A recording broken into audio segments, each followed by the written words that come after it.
Hello friends, स्वागत है आप सभी को आरजी महतो यूट्यूब चैनल पर। आज हम लोग एक पेपर लेकर आए हैं अर्धवार्षिक परीक्षा 2022-23। बहुत ही इम्पोर्टेंट है, आपको एग्जाम से पहले ये आंसर तैयार करके जरूर जाना है। ठीक है, तो चलिए, ये आप दिख रहे हैं कि अर्धवार्षिक परीक्षा 2022-23 है। ठीक है, हाफ ईयरली जो विषय सामाजिक विज्ञान के लिए, और ये लग रहा है कक्षा 10 के लिए। ठीक है, टोटल मार्क्स आपको 70 नंबर की है और ये टाइम है।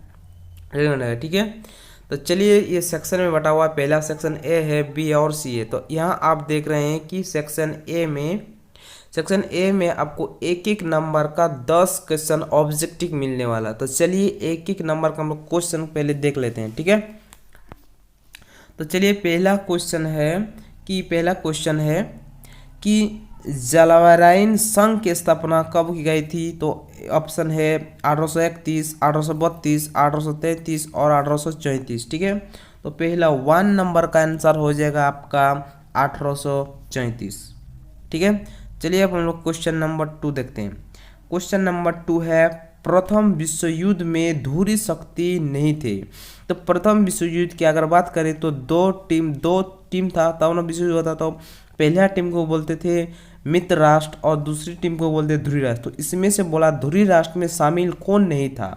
तो ठीक है, तो ध्रुवी राष्ट्र में शामिल था कौन कौन, वो पहले आपको बता देते हैं। तो पहले जर्मनी भी शामिल था, ऑस्ट्रेलिया भी शामिल था, हंगरी भी शामिल था। ठीक है, कौन नहीं शामिल था, सोवियत संघ शामिल नहीं था। ठीक है, ये मित्र राष्ट्र में शामिल था। तो आंसर हो जाएगा आपका, ठीक है, आंसर हो जाएगा सोवियत संघ, जिसको रूस हम बोलते हैं। ठीक है, आज के डेट में हम लोग रूस बोलते हैं। ठीक है, रूस कब नाम पड़ा, 1991 में ये सोवियत संघ टूटकर रूस नाम हो गया इसका। ठीक है, क्यों टूटा और हम अगले वीडियो में डिस्कस करेंगे कभी। ठीक है, तो चलिए हम लोग क्वेश्चन नंबर अब 3 को और बढ़ते हैं। क्वेश्चन नंबर 3 है, ठीक है, क्वेश्चन नंबर 3 है, इंग्लैंड में सबसे पहले कारखाना कब शुरू गई। तो ये आप जानते हैं, ऑप्शन है 1720, 1730, 1735 और 1740। तो आंसर हो जाएगा आपका 1730 हो जाएगा। ठीक है, तो क्वेश्चन नंबर 3 का आंसर हो जाएगा आपका, क्वेश्चन नंबर 30 का आंसर हो जाएगा 1730 में सबसे पहले इंग्लैंड में कारखाना शुरू हुआ था।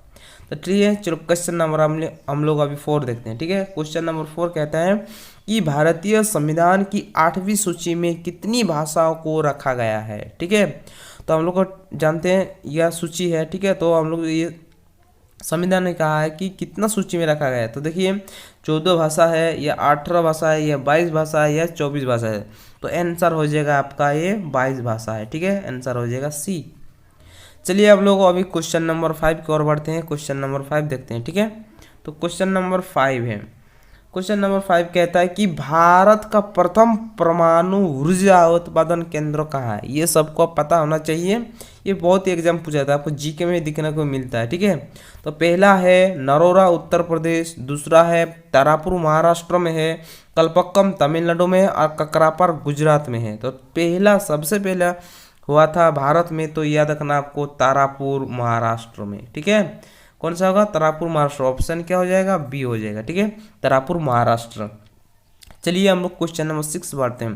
क्वेश्चन नंबर 6 है कि देश में एक दलीय व्यवस्था है। किस देश में एक दलीय व्यवस्था है। ठीक है, तो किस देश में एक दलीय व्यवस्था है। ऑप्शन है भारत, श्रीलंका, ब्रिटेन और चीन। ठीक है, तो एक दलीय व्यवस्था है, ये आंसर हो जाएगा आपका चीन में एक दलीय व्यवस्था है। कहाँ पर एक दलीय व्यवस्था है, तो चीन में आंसर हो जाएगा। ठीक है, चलिए हम लोग क्वेश्चन नंबर 7 की ओर बढ़ते हैं। क्वेश्चन नंबर 7 कहता है कि भारत में पुनर्गठन आयोग की रिपोर्ट को कब लागू किया गया था। तो ये रिपोर्ट आया था, ठीक है, तो ये रिपोर्ट आया था 1995 में, ये रिपोर्ट आया था पुनर्गठन आयोग रिपोर्ट। ठीक है, लेकिन ये यहाँ पूछा है कि लागू कब किया गया है। ये भी आपको पूछ सकता है कि पुनर्गठन आयोग की रिपोर्ट कब आया था। तो आपको बोलना है 1955 में आया था। ठीक है, लेकिन ये लागू 1 साल बाद हुआ था, यही आपको क्वेश्चन में पूछा है। तो आंसर हो जाएगा आपका 1956 आंसर हो जाएगा। क्या हो जाएगा, 1956। ठीक है, इसके माध्यम से हम बहुत कुछ क्वेश्चन आपको एक्स्ट्रा भी बोल दिए हैं, जो आपको इसी को याद रखना। ठीक है, जो बार बार इससे पूछा जाता है। तो चलिए हम लोग क्वेश्चन नंबर 8 की ओर बढ़ते हैं। तो क्वेश्चन नंबर 8 है, निम्न में से कौन सा उद्योग कृषि पर आधारित नहीं है। ये तो बहुत सिंपल क्वेश्चन, आप ऑप्शन देखिए बता सकते हैं।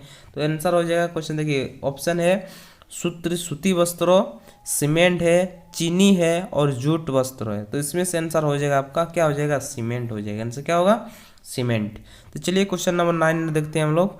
तो क्वेश्चन नंबर 9 है, भारत की राष्ट्रीय आय में सबसे कम योगदान किस क्षेत्र का है। ठीक है, पहला ऑप्शन है प्राथमिक, दूसरा है द्वितीयक, सी नंबर है तृतीयक और द नंबर उपयोग में से सभी। तो आंसर हो सबसे कम योगदान है, तो आंसर हो जाएगा ऑप्शन बी, द्वितीयक हो जाएगा। ठीक है, क्वेश्चन नंबर 10 बहुत ही इंपॉर्टेंट है, ये बहुत बार आते हैं एग्जाम में। WTO का पूरा नाम क्या है। तो WTO का हम बोलते हैं वर्ल्ड ट्रेड ऑर्गेनाइजेशन, जिसको हम हिंदी में बोलते हैं विश्व व्यापार संगठन। ठीक है, ये और भी एग्जाम में आपको आया हुआ था, जो नवंबर में टेस्ट में हुआ था। ठीक है, इसमें भी क्वेश्चन ये आया हुआ था।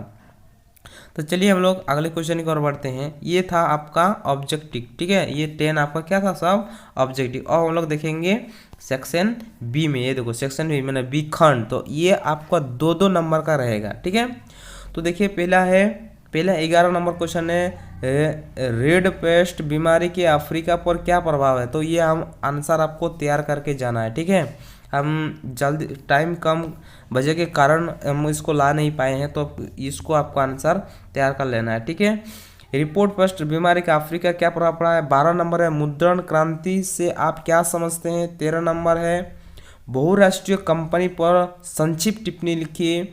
14 नंबर है, किसी प्रकार का सामाजिक अंतरों में लोकतंत्र दृढ़ होते हैं। 15 नंबर है, धर्मनिरपेक्ष राज्य से आप क्या समझते हैं। 16 नंबर है, लोक कल्याणकारी समूह से आप क्या आशा है। 17 नंबर क्वेश्चन है, लोकतंत्र में क्यों सरकारी जनता के प्रति उत्तरदायी होती है। ठीक है, आपको स्क्रीनशॉट ले लीजिए और अपना आंसर तैयार करके रखिए, तैयार करके जरूर जाइए एग्जाम में। ठीक है, 19 नंबर क्वेश्चन है, बहुउद्देश्य परियोजनाओं से स्पष्ट कीजिए। 20 नंबर ठीक है, 19 नंबर तक। अब हम लोग पहुंच गए सेक्शन सी में। सेक्शन सी जो आपको 3 नंबर का क्वेश्चन मिलने वाला है। देखिए साइड में लिखा हुआ है 3-3 नंबर का। ठीक है, तो 20 नंबर क्वेश्चन है, लौह और अलोह खनिज में अंतर बताइए। 21 नंबर क्वेश्चन है, स्थानीय व्यापार और अंतर्राष्ट्रीय व्यापार में अंतर बताइए। ठीक है, ये देखिए स्थानीय व्यापार और अंतर्राष्ट्रीय व्यापार, अभी जो हम लोग WTO पढ़े। उसके बाद 22 नंबर है, आर्थिक विकास में स्वास्थ्य सुविधाओं की क्या भूमिका है।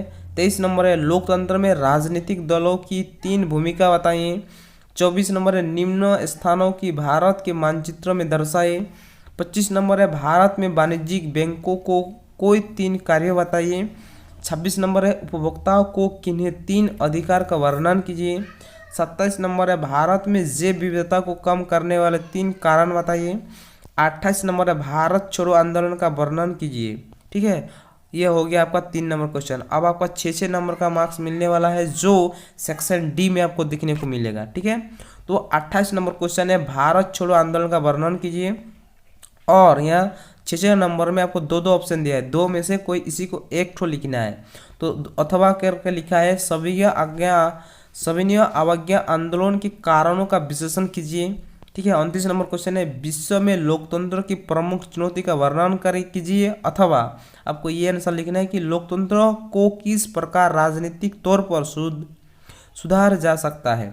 30 नंबर है, भारत के शास्त्र प्रारूप पर एक भौगोलिक निबंध लिखिए। उसके बाद अथवा करके भारत में गहन जीविका कृषि तथा वाणिज्य कृषि को प्रमुख विशेषता बताइए। ठीक है, इस तरह वीडियो आप पाने के लिए हमारे चैनल को सब्सक्राइब जरूर करिए, लाइक जरूर करिए, कमेंट जरूर करके आप बताइए। ठीक है, तो चलिए मिलते हैं अगले वीडियो में, तब तक लिए धन्यवाद, all the best and thank you.